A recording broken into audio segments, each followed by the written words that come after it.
त्यावेळी एक सात्विक ग्रह आणि एक तामसिक ग्रह दोघं एकत्र येतात, त्यावेळी तशा प्रकारचे दोष ज्योतिषशास्त्रामध्ये उत्पन्न होतात.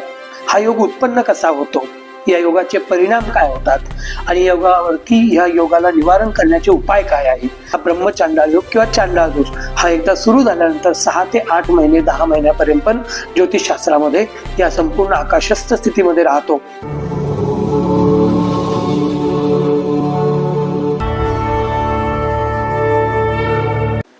हरिओम आणि नमस्कार मित्रांनो, मी महाजन गुरुजी पुन्हा आपल्या सर्वांचं मनापासून स्वागत करतो. मित्रांनो, आज आपण जाणून घेणार आहोत ज्योतिषशास्त्रातील एका विशिष्ट योगाविषयी किंवा विशिष्ट दोषाविषयी. याला म्हणतात गुरु चांडाळ दोष किंवा ब्रह्मचांडाळ दोष. काही ज्योतिषी त्याला चांडाळ दोष पण म्हणतात. गुरु चांडाळ दोष हे नाव आपण का लावतो, तर त्याच्यामध्ये गुरु ग्रहाचा संबंध आहे. आणि चांडाळ दोष काय आहे, हे कुठल्याही प्रकारच्या जातीशी किंवा वर्णाशी किंवा कुठल्याही वंशाशी भेदाशी काही संबंध नाहीये. हा एक प्रकारचा शब्द आहे. ज्यावेळी एक सात्विक ग्रह आणि एक तामसिक ग्रह दोघं एकत्र येतात, त्यावेळी तशा प्रकारचे दोष ज्योतिषशास्त्रामध्ये उत्पन्न होतात. ज्योतिषशास्त्रानुसार नवग्रहांची संकल्पना मांडलेली आहे, ज्यामध्ये काही ग्रह हे सात्विक ग्रह आहेत आणि काही ग्रह हे तामसिक ग्रह आहेत. यातील विशेष करून राहू, शनी, मंगळ आणि केतू या 4 ग्रहांना तमोगुणी ग्रह किंवा तामसी ग्रह किंवा आजच्या भाषेत आपण बोलायचं तर निगेटिव्ह प्लॅनेट्स म्हणूया. तर सूर्यादी बाकी जे पंचग्रह आहेत, जसं सूर्य आहे, चंद्र आहे, बुध आहे, गुरु आहे, शुक्र आहे, हे सात्विक ग्रह आहेत किंवा काही काही वेळा यांचे जे परिणाम असतात हे सकारात्मक परिणाम असतात, म्हणून या ग्रहांना आपण पॉझिटिव्ह ग्रह म्हणूया. ज्यावेळी साधी संकल्पना आहे की ज्यावेळी पॉझिटिव्ह ग्रह किंवा 2 चांगले ग्रह एकत्र येतात, त्यावेळी फळ हे उत्तम प्रकारचं मिळत असतं. आणि 2 तामसी ग्रह एकत्र येतात किंवा कुठल्या प्रकारचा तामसी ग्रह एखाद्या घरामध्ये असेल तर त्या घरामध्ये त्या स्वरूपातलं फळ हे नकारात्मक स्वरूपात मिळत असतं. गणितामध्ये सुद्धा सांगितलं आहे की plus plus is equal to plus, minus minus is equal to minus, परंतु मायनस आणि plus is equal to minus. त्यावेळी जेव्हा एखादा सात्विक ग्रह त्याच्या समवेत, जसं बृहस्पती म्हणजे गुरुग्रह आहे, हा गुरुग्रह अत्यंत सात्विक स्वरूपातला ग्रह म्हटलेला आहे. हा अत्यंत पॉझिटिव्ह एनर्जी देणारा ग्रह आहे. सूर्यानंतर सर्वात जास्त वस्तुमान या सोलार सिस्टीम मध्ये किंवा सूर्यमालेमध्ये कुणाचा असेल तर ते बृहस्पती किंवा गुरुदेवताचा आहे. आणि हा गुरुग्रह मान, मर्यादा, प्रतिष्ठा, सन्मान, योग, वेगवेगळ्या प्रकारचे पॉझिटिव्ह ऑपॉर्च्युनिटीज, वेगवेगळ्या प्रकारची आयुष्यामध्ये येणाऱ्या उत्तम योग, वेगवेगळ्या प्रकारच्या कार्यातून उत्पन्न होणारे पॉझिटिव्ह फळ हे संपूर्ण गुरु बृहस्पती हे देत असतात. आणि ज्या वेळी गुरुच्या समवेत राहू किंवा केतू येतात, त्यावेळी त्या योगाला चांडाळ योग असं म्हटलं जातं. हा योग उत्पन्न कसा होतो, या योगाचे परिणाम काय होतात आणि योगावरती ह्या योगाला निवारण करण्याचे उपाय काय आहे, या 3ही गोष्टी आपल्याला आज या व्हिडिओच्या माध्यमातून जाणून घ्यायच्या आहेत. सर्वप्रथम आपण पाहूया ते हा योगाची उत्पत्ती कशी होते. ज्यावेळी बृहस्पती गुरुदेवता हे राहूच्या समवेत येतात, आपल्याला माहिती आहे की बृहस्पती म्हणजे गुरुदेव, यांना सूर्याची परिक्रमा करण्यासाठी 12 वर्ष लागतात. अर्थात 11 ते 13 महिने या काळामध्ये बृहस्पती म्हणजे गुरुदेवता हे एका राशीमध्ये असतात. एकूण राशी 12 आहेत, म्हणजे 30 अंश पूर्ण करण्यासाठी यांना 11 महिने किंवा 13 महिने लागतात. 12 वर्षामध्ये संपूर्ण 360 अंश पूर्ण होतात. राहू आणि केतू हे प्रत्येक 18 महिन्याने अर्थात 1.5 वर्षाने आपली एक राशी बदलतात, त्यामुळे त्यांना 18 वर्ष लागतात. तेव्हा 12 वर्षाच्या सूर्याच्या भोवती फिरण्याच्या ज्या गुरुची परिभ्रमण कक्षा आहे त्याला एक तप किंवा एक तपश्चर्या म्हटलं जातं. म्हणूनच कुठलीही गोष्ट 12 वर्ष पूर्ण केल्यानंतर त्याच्यामध्ये माणसाला मास्टर पदवी प्राप्त होते, म्हणजे त्यातील तो उच्च लेवलवरती प्राप्त होतो, म्हणून त्याला तपश्चर्या सफल झाली असं म्हटलं जातं. म्हणून ती तपश्चर्या ही 12 वर्षाची समजलेली आहे. आणि या 12 वर्षाच्या काळामध्ये गुरु प्रत्येक राशीतून फिरत असतो. त्या राशीमध्ये विशिष्ट वेळेला बृहस्पतीच्या समवेत, गुरुच्या समवेत राहू किंवा केतू या ग्रहांचा संबंध येतो. राहू केतूला फिरण्यासाठी, एक राशीमध्ये फिरण्यासाठी साधारणतः 18 महिने लागतात. त्यामुळे एकदा हा राहू केतूचा प्रभाव सुरू झाला तर साधारणतः सुरू झालेला हा बृहस्पती आणि राहूचा किंवा बृहस्पती आणि केतूचा योग हा ब्रह्मचांडाळ योग किंवा चांडाळ दोष हा एकदा सुरू झाल्यानंतर 6 ते 8 महिने 10 महिन्यापर्यंत पण ज्योतिषशास्त्रामध्ये या संपूर्ण आकाशस्थ स्थितीमध्ये राहतो. मग या काळात उत्पन्न होणारे जे बालक असतात त्यांच्या पत्रिका पत्रिकेमध्ये अशा स्वरूपाचे दोष येतात आणि हा विशिष्ट काळातून उत्पन्न होणारा योग असतो. ज्या ज्यावेळी राहू आणि गुरु एकत्र येतात, राहू हा भ्रम उत्पन्न करणारा ग्रह आहे. आपल्याला माहितीये की समुद्र मंथनाच्या वेळेस राहूने अमृताचं प्राशन केलं होतं, परंतु ते देव बनवून केलं होतं. आणि ज्यावेळेस सूर्य आणि चंद्र या दोघांनी राहूचा हा छळ किंवा राहूचा हा भ्रम विष्णूच्या मोहिनी रूपातल्या विष्णूच्या लक्षात आणून दिला, त्यावेळी विष्णूने चक्राच्या माध्यमातून राहूचा गळा कापला, वरचा भाग मुखाचा भाग हा राहू झाला आणि उरलेलं शरीर हा केतू झाला. ही झाली ज्योतिषशास्त्रीय दृष्ट्या किंवा आध्यात्मिक दृष्ट्या सांगण्यात येणारी कथा. राहू आणि केतू हे सूर्य आणि चंद्र आणि पृथ्वी या 3 ग्रहांशी संबंधित आहे. ते प्रत्यक्ष ग्रह नाहीयेत, याला शॅडो प्लॅनेट किंवा कल्पनीय ग्रह म्हटलं जातं. कारण सूर्याच्या भोवती फिरत असताना जी पृथ्वीची कक्षा उत्पन्न होते, त्या कक्षेला चंद्राची पृथ्वीभोवती फिरण्याची कक्षा ज्या ठिकाणी डिवाइड करते त्या 2 पॉइंटला राहू आणि केतू म्हटलेला आहे. आणि ज्योतिष शास्त्रामध्ये असेंडिंग पॉइंट आणि डिसेंडिंग पॉइंट त्यांना म्हटलेलं आहे. आणि हे अत्यंत प्रभावी क्षेत्र असतं. या प्रभाव क्षेत्रामध्ये ज्यावेळी सूर्य येतो त्यावेळी सूर्यग्रहण होतं, आणि या प्रभाव क्षेत्रामध्ये ज्यावेळी चंद्राची कक्षा येते किंवा चंद्र आणि सूर्य या दोघांच्या मध्ये पृथ्वी येते त्यावेळी चंद्रग्रहण उत्पन्न होत असतं. मग हे राहू केतू ज्यावेळी ग्रहामध्ये बृहस्पती हा सर्वश्रेष्ठ गुरुग्रह आहे यांच्या सोबत येतात त्यावेळी हा चांडाळ दोष उत्पन्न होतो. कारण गुरुची सात्विकता आणि राहूची तामसिकता किंवा राहू भ्रम उत्पन्न करणारा ग्रह आहे. म्हणजे त्याला देवाचं रूप घालून करून येणारा राक्षस असतो, राक्षसी प्रवृत्ती असते, त्याला राहू म्हटलं जातं. आणि हा राहू ज्यावेळी गुरुच्या समवेत येतो त्यावेळी चांडाळ दोष हा उत्पन्न होत असतो.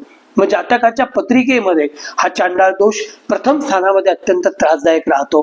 चतुर्थ स्थानामध्ये आपल्या मातृकुलाला, घरातील वास्तूला किंवा वास्तू सौख्याला, प्रॉपर्टीमध्ये इन्व्हेस्ट केलेल्या गोष्टीला या सर्व ठिकाणी त्रासदायक ठरतो. हाच राहू आणि गुरु किंवा राहू आणि केतू यांचा ब्रह्मचांडाळ किंवा गुरु चांडाळ दोष जर 6ष्ठ स्थानामध्ये आला असेल, 6th हाऊस मध्ये आला असेल तर तो माणसाच्या नोकरी व्यवसायामध्ये, कार्यक्षेत्रामध्ये, रिपुस्थानामध्ये त्रास उत्पन्न करतो. कार्यामध्ये किंवा नोकरीच्या व्यवसायामध्ये वेगवेगळ्या प्रकारचे शत्रुबळ हा उत्पन्न करत असतो. गुरु राहू किंवा गुरु केतू यांचा योग जर 5म स्थानामध्ये आला असेल तर त्या 5म स्थानामध्ये शैक्षणिक दृष्ट्या उत्पन्न होणारे दोष हे आयुष्यामध्ये माणसाच्या कुंडलीमध्ये उत्पन्न होतात. बऱ्याचदा शिक्षण एक प्रकारचं घेतलं आहे आणि कार्यक्षेत्र हे वेगळं निवडलं आहे, किंवा शिक्षण घेतलं परंतु त्याचा उपयोग होत नाहीये. शिक्षण घेतलंय परंतु त्या शिक्षणामध्ये अडीअडचणी, अडथळे आले आहेत, पूर्णवट कुठल्याही प्रकारचे कोर्सेस पूर्ण होऊ शकत नाहीये. अशा प्रकारचे दोष ह्या स्वरूपामध्ये ज्यावेळी असतात राहू आणि गुरु यांच्या स्वरूपामध्ये उत्पन्न होतात. त्याचप्रमाणे 7म स्थानामध्ये राहू आणि गुरु एकत्र आले असतील तर वैवाहिक सुखामध्ये अडचणी उत्पन्न होतात. वैवाहिक जोडीदार जो असतो, जो लाईफ कंपेनियन असतो, तो कुठल्या ना कुठल्या प्रकारे चीट करण्याचा प्रयत्न करतो किंवा कुठल्या प्रकारे वैवाहिक आयुष्यामध्ये हा इनबॅलन्स असतो, ज्याला मिसमॅच म्हणतात. मग आर्थिक दृष्ट्या असेल, सामाजिक दृष्ट्या असेल, जर आपण कास्ट किंवा जात मानत असाल तर त्या बाबतीमध्ये असेल, शैक्षणिक दृष्ट्या असेल, ह्या स्वरूपातले दोष या सुखामध्ये उत्पन्न होत असतात.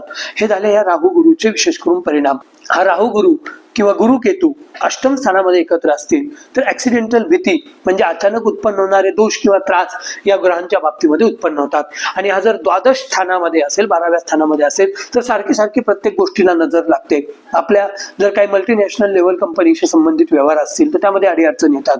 अब्रॉडला जाण्याचा प्रयत्न करत असाल तर त्यामध्ये अडीअडचणी उत्पन्न होतात. आपली निर्णय क्षमता असते, आपली बुद्धी क्षमता असते किंवा बुद्धी विचार करण्याची क्षमता असते, या दोन्ही गोष्टीवरती राहू आणि गुरु या दोघांचा विशेष परिणाम होत असतो. राहू हा नकारात्मक परिणाम करतो आणि गुरु हा सकारात्मक परिणाम करतो.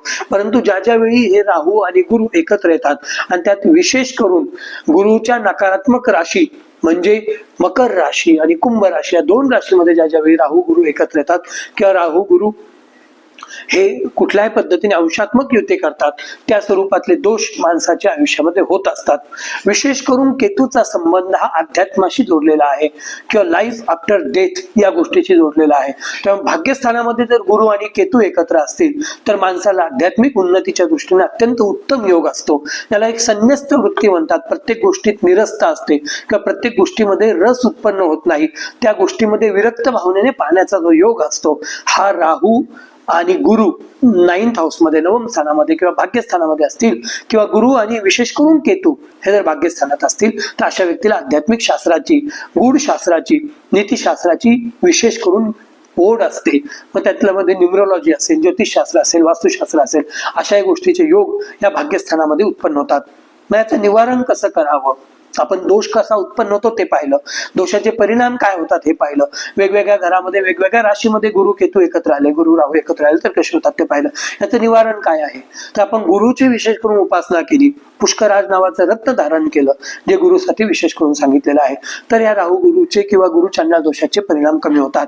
विशेष आणि जाणकार गुरुजींच्या द्वारे जर चांडाळ दोषाची शांती करून घेतली, विशेष करून ब्रह्म चांडाळ दोषाची शांती किंवा गुरु चांडाळ दोषाची शांती करून घेतली, त्यामध्ये राहू आणि गुरु यांच्या विशिष्ट स्वरूपामध्ये प्रतिमांचं स्थापन केलं जातं, नवग्रहांची पूजा केली जाते, नवग्रहांच्या समवेत नांदी श्राद्धांतक कर्म केलं जातं, नवग्रहांच्या समवेत विशेष करून राहू आणि केतू किंवा राहू गुरु केतू या तिघांसाठी हवन केलं जातं आणि त्या हवनात्मक दृष्ट्या विशेष प्रकारे ह्या दोषांचं निवारण केलं जातं. हे विशेष मार्ग त्यामध्ये सांगितलेले आहेत. त्या व्यतिरिक्त आपण सहामुखी रुद्राक्ष जर अशा स्वरूपातला दोष असेल तर तो धारण करावा, कारण राहू आणि केतू यांचे जर दोष कुंडलीमध्ये असतील तर आपण रुद्राक्ष धारण केल्याने सुद्धा आणि चांगल्या क्वालिटीचे उचित क्वालिटीचे रुद्राक्ष धारण केल्याने सुद्धा राहू केतूचे दोष हे निश्चितपणे कमजोर होतात. पण आपण जर उत्तम प्रकारे षडमुखी रुद्राक्ष हा धारण केला, नवमुखी रुद्राक्ष धारण केला किंवा 108 रुद्राक्षांची अगदी साधी पंचमुखी माला जरी आपण धारण केली, मात्र रुद्राक्ष धारण करताना जे जे काही नियम सांगितलेले आहेत ते पाळणं उत्तम आहे आणि आवश्यक आहे.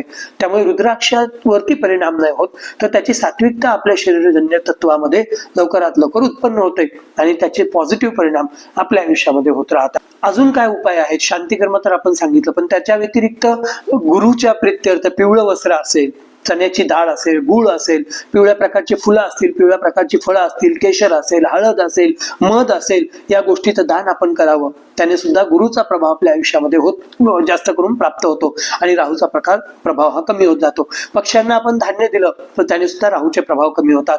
काही गरजू व्यक्ती आहेत ज्यांना आपण औषध उपचारासाठी मदत केली किंवा हॉस्पिटलच्या खर्चासाठी मदत केली किंवा कुठल्या प्रकारे आपण वेगवेगळ्या प्रकारचे चपला वगैरे असतील त्या चपलांचं दान केलं किंवा कंबल, ब्लँकेट या गोष्टी आहेत त्याचं दान केलं, उडीदाचं दान केलं, तिळाचं दान केलं, तेलाचं दान केलं, भूमिदान केलं, अश्वदान केलं. मात्र ह्या सगळ्या काही अवघड गोष्टी, प्रत्येकाला या गोष्टी सहज शक्य होतील असं नाही, परंतु या क्रमाने ज्याला ज्याला जे सहज शक्य आहे या गोष्टीचं दान केल्याने सुद्धा ह्या राहू केतूचे जे नकारात्मक परिणाम आहेत जे आपल्या आयुष्यावरती होत असतात ते निवारण होतात. जर आपल्याला राहू केतूच्या चांडाळ ग्रहाच्या संदर्भात अजूनही कुठली माहिती असेल तर आपण उपलब्ध नंबरवरती संपर्क साधू शकता. हा व्हिडिओ आवडला तर याला शेअर करा, लाईक करा, कमेंट करा, आपल्या आवडीच्या ग्रुपमध्ये, आपल्या मित्रपरिवारामध्ये या व्हिडिओला शेअर करा. आणि जसं आपण या महाजन गुरुजी चॅनलला सबस्क्राईब करत आहात, यामध्ये वेगवेगळ्या प्रकारचे आध्यात्मिक ज्ञानवर्धक आणि वेगवेगळ्या प्रकारचे माहितीपूर्ण व्हिडिओ हे निश्चितपणे येत असतात. या ठिकाणी महाजन गुरुजींना आज्ञा द्या. हरिओम आणि नमस्कार.